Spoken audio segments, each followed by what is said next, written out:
ପାଟଣାରେ ରାହୁଲ ଏବଂ ସୋନିଆ ଗାନ୍ଧୀଙ୍କ କୁଶ ପୁତଳିକା ଦାହ।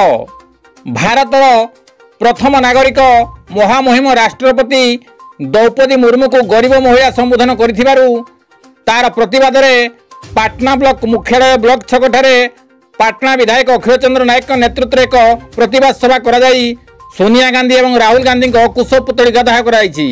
ରାଷ୍ଟ୍ରପତିଙ୍କ ପ୍ରତି ହୋଇଥିବା ଅପଶବ୍ଦକୁ ଘୋର ବିରୋଧ କରିବା ସହିତ क्षमा प्रार्थना करी निजर भूल स्वीकार करंतु बोली नेता माने दाबी କରିଛନ୍ତି।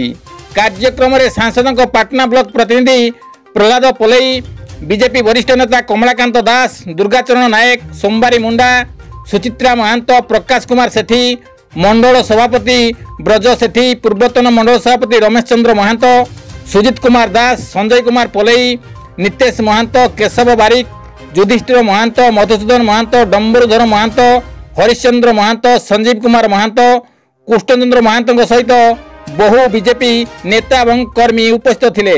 रंजन बारिक रिपोर्ट, केडी न्यूज।